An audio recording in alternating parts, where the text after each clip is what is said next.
अस्सलाम वालेकुम दोस्तों, अपनी नेक्स्ट वीडियो के साथ आपको वेलकम करता हूं अपने इस चैनल में। उम्मीद है सब खैरियत से होंगे। तो चलते हैं आज की अपनी अहम न्यूज़ और इन्फॉर्मेशन की जानब। सबसे पहले बात करेंगे डीएनए टेस्ट की वजह से जो गैर मामूली देर हो रही है उस पर, जो फैमिली वीज़ा पे काफ़ी ज़्यादा दोस्तों के कमेंट आ रहे हैं डीएनए टेस्ट को लेके, और डीएनए टेस्ट के बाद कितना टाइम पीरियड लग रहा है, इसके बारे में अहम अपडेट ताज़ा तरीन है जो आप लोगों के साथ शेयर करूंगा। उसके बाद स्पेन इमिग्रेशन सितंबर की अहम एक तारीख है और इसके साथ साथ अहम पेशरफ्त हुई है दोनों जमातों के दरमियान, यानी कि पसोए और पॉपुलर पार्टी यानी पेपे के दरमियान। तो इसको कवर करूंगा, कुछ अहम अपडेट्स हैं। उसके बाद बच्चों के बोनस के बारे में अच्छी और अहम खबर, इस पे बात करेंगे। और आखिर में कवर करूंगा कि नए ट्रैफिक कवानीन जो कि डीजीटी लेके आ रहा है, जो कि अफेक्ट करेंगे तमाम ड्राइवर लाइसेंस रखने वालों पे। तो इस पे बात करेंगे वीडियो के आखिर में। काफी अहम अपडेट्स हैं आज की, गौर से सुनिएगा। तो सबसे पहले तो आपको बताता चलूं कि कौन कौन से लिंक्स हैं जो आपको नीचे डिस्क्रिप्शन में मिल जाएंगे, जिनको क्लिक करके आप खुद भी रीड कर सकेंगे। स्पेन इमिग्रेशन सितंबर की जो तारीख है, इससे रिलेटेड लिंक नंबर 1, बच्चों के बोनस के बारे में जो अच्छी और अहम खबर है लिंक नंबर 2, और नए ट्रैफिक कवानीन के बारे में जो नया ऐलान है इसका लिंक नंबर 3 आपको नीचे डिस्क्रिप्शन में मिल जाएगा, जिसको क्लिक करके आप खुद भी रीड कर सकेंगे। इसके साथ साथ तमाम दोस्तों से गुजारिश है जो इस चैनल पे नए हैं, लाजमी तौर पे चैनल को सब्सक्राइब करें ताकि मजीद आने वाली ऐसी वीडियो आप तक बर वक्त पहुंच सकें। तो दोस्तों सबसे पहले तो बात करते हैं कि डीएनए टेस्ट की वजह से जो गैर मामूली देर हो रही है वो क्यों कर हो रही है और कितनी देर हो रही है। सबसे पहले तो आपको ये बताता चलूं कि कुछ 3 से 4 ऐसी फैमिलीज हैं जिनके साथ मेरा राब्ता है, जिनसे मैं पूछता रहता हूं कि अभी आपका प्रोसेस जो है वो कहाँ तक पहुंचा है और क्या अपडेट्स हैं। इसके साथ साथ चैनल पे भी काफ़ी दोस्त जो हैं वो जो भी अपडेट होती हैं वो शेयर करते रहते हैं। तो इसके साथ साथ जो ताज़ा तीन अपडेट्स हैं जो कि पाकिस्तान से भी आ रही हैं, जो कि टीसीएस के और तमाम जो एम्बेसी के मामला देखते हैं उनकी तरफ से, वो ये आ रही हैं कि जिनके डीएनए टेस्ट जो है हो रहे हैं, डीएनए टेस्ट के बाद, यानी कि जब आपके पाकिस्तान में डीएनए टेस्ट हो जाते हैं उसके बाद जो सरबरा होता है जो स्पेन में होता है उसके जब टेस्ट होते हैं तो उसके बाद भी तकरीबन 5 महीने से 6 महीने तक भी लगना शुरू हो चुके हैं। यानी कि डीएनए टेस्ट की जब रिपोर्ट्स आ जाती हैं उनको इतला दे दी जाती है कि आपके डीएनए टेस्ट जो है वो बिल्कुल करेक्ट है, मैच कर गए हैं। उसके बाद भी जो है वो इतना टाइम पीरियड लग रहा है। लेकिन साथ ये भी बताता चलूं कि तमाम फैमिलीज का ऐसा नहीं हो रहा, लेकिन मैं जनरली बात कर रहा हूँ कि ज्यादातर यही हो रहा है। उसका क्या मामला है? उसका यही है कि वो वहां पे रश होने की वजह से एम्बेसी जो है वो इतनी ज्यादा टाइम लगा रही है। अब यहाँ पे जो अहम क्वेश्चन आता है वो ये आता है कि वीजा जो लग रहे हैं लोगों के, वो ट्रेवल हिस्ट्री और बाकी तमाम चीजें, जैसे कि कुछ दोस्तों के कमेंट भी आए हैं, वो तमाम चीजें मांगने के, डीएनए टेस्ट मांगने के बाद होते हैं। यहाँ के कोई एक चीज वो मांगते हैं। यहाँ पे ये है कि जिन फैमिलीज पे उनको शक गुजरता है, खास तौर पे उसको टारगेट करते हैं, उनसे तो तमाम चीजें मांगी जाती हैं। लेकिन कुछ फैमिलीज ऐसी होती हैं जिनके सिर्फ डीएनए टेस्ट मांगे जाते हैं। कुछ फैमिली ऐसी होती है उनकी सिर्फ ट्रेवल हिस्ट्री मांगी जाती है। फॉर एग्जाम्पल, अगर आपका कोई बच्चा नहीं है, सिर्फ आपकी शादी है और आपकी वाइफ अकेली है या आपका खामद अकेला है, तो फिर आपने उसको बुलवाना है स्पेन में, तो उसके लिए वो सिर्फ ट्रेवल हिस्ट्री मांगते हैं। ट्रेवल हिस्ट्री से क्या पता करना चाहते हैं कि जब आपकी शादी हुई थी क्या उस वक्त की एंट्री आपके पासपोर्ट पे है, आप पाकिस्तान आए थे।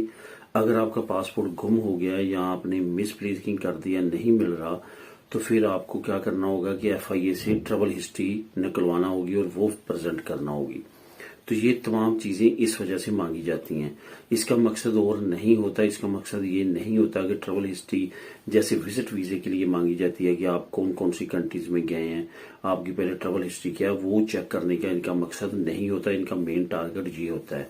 बाकी जिन लोगों के बच्चे होते हैं उनका डीएनए टेस्ट हो जाता है, उनसे ट्रेवल हिस्ट्री बाज़ औक़ात नहीं मांगी जाती। डीएनए टेस्ट से ही कंफर्म हो जाता है कि आपकी शादी रियल है या कि नहीं है। तो इस तरह के मामला हैं, तमाम चीजें तमाम फैमिली से नहीं मांगी जाती। लेकिन अब यहाँ पे मैं जो मेन आज का आपको बताने का मकसद है वो ये है कि डीएनए टेस्ट जिन फैमिलीज के हुए हैं वो तसल्ली में रहे। तकरीबन तमाम लोगों के साथ यही जो है वो टाइम पीरियड चल रहा है, काफी ज्यादा जो है वो लंबा टाइम मिल रहा है उनको।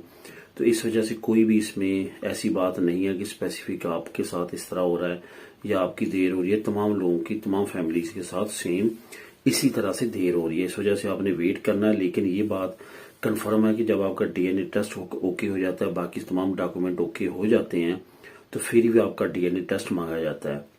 डीएनए टेस्ट जब आपका ओके हो जाता है तो इट्स मीन कि अब आपका सिर्फ वीजा लगना है। तो वीजा जो है वो थोड़ा सा देर से लगे या सवेर से, लेकिन आपने क्या करना है कि तसल्ली में रहना है। ऐसी कोई बात नहीं है डीएनए टेस्ट करेक्ट होने के बाद कि आपका वीजा किसी वजह से रिफ्यूज हो।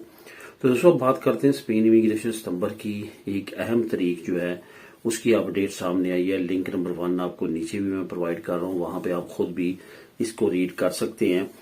असल में ये जो अपडेट सामने आई है, इसमें जो पिसोए है, जो इस वक्त बरसेदार है स्पेन में हुकूमत में, तो उनकी तरफ से काफी अहम अपडेट्स रिलीज की गई है। वो ये है कि जो इस प्रेसिडेंट हैं जो स्पेन की हुकूमत के, उनकी तरफ से पॉपुलर पार्टी के साथ मिलके सितंबर में कुछ अहम मामला तय होने जा रहे हैं, जिसमें सबसे टॉप पे रहेगा जो इमिग्रेशन के मामलात हैं वो। इसके साथ साथ जो खुरनादा है, यानी कि कितने घंटे जो है वो लेबर काम करेगी हफ्ते में, इस पे भी काफी अरसे से बातचीत चल रही है। इसमें भी काफी अहम पेशरफ्त मुतवक्के है। अब यहाँ पे आपको बताता चलूं कि जो इस वक्त इमिग्रेशन से रिलेटेड मामलात हैं उसमें पेसोई जो है वो काफी ज्यादा कोशिश कर रही है कि इमिग्रेशन ओपन हो, लेकिन सबसे बड़ी रुकावट इसमें पॉपुलर पार्टी है, क्योंकि वो सबसे बड़ी अपोजिशन जमात है। अगर टोटल पेसोई के नंबर देखें जो सिर्फ पार्टी ने हासिल किए हैं, पॉपुलर पार्टी के उससे ज्यादा हैं, यानी कि उससे ज्यादा सीटें हैं। लेकिन क्योंकि पेसोई ने छोटी जमातों को साथ मिला के अपनी नंबरिंग उनसे बढ़ा के हुकूमत कायम की है, लेकिन अगर ओवरऑल देखा जाए तो पॉपुलर पार्टी अकेली की जमात जो है वो पेसोई की जमात से ज्यादा उनके पास नंबर है, उनके पास सीटें हैं। इस वजह से पेसोई को लाजमी तौर पे पॉपुलर पार्टी की हमायत दरकार है अगर वो इमिग्रेशन ओपन करना चाहती है। सितंबर में दोनों पार्टीज के दरमियान अहम मीटिंग होने जा रही है। इसमें पॉपुलर पार्टी मान भी सकती है, नहीं भी मान सकती, और ये दोनों मामलात पे अहम पेशरफ्त जो है वो सितंबर में मुतवक्के है। इसकी मजीद डिटेल अगर आप रीड करना चाहते हैं तो लिंक नंबर 1 नीचे मौजूद है। हो सकता है कि सितंबर में इमिग्रेशन ओपन करने के ऐलानात हों, हो सकता है कि उनकी कुछ शराइत हों जो कि पेसोई पूरी करे और उसके बाद इमिग्रेशन ओपन हो। अब दोस्तों बात करते हैं बच्चों के बोनस के बारे में। अच्छी और एक अहम खबर है। असल में यूरोपीय यूनियन ने आज से 1 साल पहले एक टाइम लाइन दी थी स्पेन को कि जो आप पतरनीदाद और मतरनीदाद कर देते हैं लोगों को, उसकी टाइम लिमिट जो है बढ़ा दी जाए। खास तौर पे उन्होंने कुछ कवानीन पतरनीदाद के लिए मुख्तस किए थे कि ये कवानीन जो है वो फादर्स के लिए होने चाहिए। वो कवानीन क्या थे कि जो 16 हफ्ते आप छुट्टियां देते हैं बच्चों को संभालने के लिए, उसको बढ़ाएं, उसको 19 हफ्ते तक कम से कम लेके जाएं। अगर आपने ये नहीं किया तो 2025 अगस्त के बाद जो है वो हर महीने के हिसाब से 40,000 यूरो आपको जुर्माना पड़ना शुरू हो जाएगा।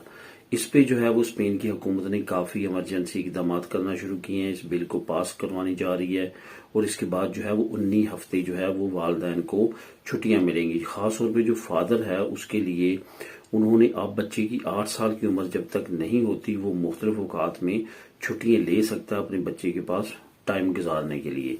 ये एक नई पेशरफ्त है, नया कानून है जो कि इंट्रोड्यूस होने जा रहा है। इसकी मजीद डिटेल आपको नीचे लिंक नंबर 2 में मिल जाएगी, आप इसको खुद भी क्लिक करके रीड कर सकेंगे। उसके बाद दोस्तों ट्रैफिक के नए कवानीन के बारे में कुछ नई अपडेट्स हैं जो कि काफी अहम समझी जा रही हैं। इस पे तनकीद भी की जा रही है और ट्रैफिक कवानीन के बारे में आए दिन जो नई सख्ती हो रही है, नए ऐलानात हो रहे हैं, उस पे भी काफी ज्यादा इस वक्त जो है वो बात हो रही है। डीजीटी ने एक नया ऐलान किया है। एक तरफ तो उन्होंने कहा है वो लोग जो अकेले हैं और गाड़ी निकालते हैं उन पे जुर्माने लगाए जाएंगे। उसके साथ साथ जिन लोगों ने गाड़ी खरीदनी है और अपने इस्तेमाल में लेके आनी है उन पे एक नया टैक्स लागू किया जाएगा 1 यूरो पर डे के हिसाब से। मतलब ये कि 30 दिन में आपको 30 यूरो जो है वो इस वजह से पे करना पड़ेंगे कि आपने गाड़ी रखी हुई है। ये असल में तमाम चीजें जो है वो ट्रैफिक आलूदगी को से पाक करने के लिए, ट्रैफिक के जो इतनी ज्यादा जो है वो ट्रैफिक बढ़ रही है सिटीज में और इस तरह के एरिया में, उसको कम करने के लिए हुकूमत इस तरह के इकदाम कर रही है। अब देखते हैं इस पे इम्प्लीमेंट कब होता है। इसके बारे में ताज़ा तरीन अपडेट जो है वो हुकूमत की तरफ से, डीजीटी की तरफ से रिलीज की गई हैं। इसको अगर आप खुद रीड करना चाहते हैं तो नीचे लिंक नंबर 3 मौजूद है, آپ اس کو خود بھی کلک کر کے ریڈ کر سکتے ہیں. تو دوستو یہ تھی آج کی اہم نیوز اور انفارمیشن. ملی نیکسٹ ویڈیو میں نئی اپڈیٹس کے ساتھ. اللہ حافظ.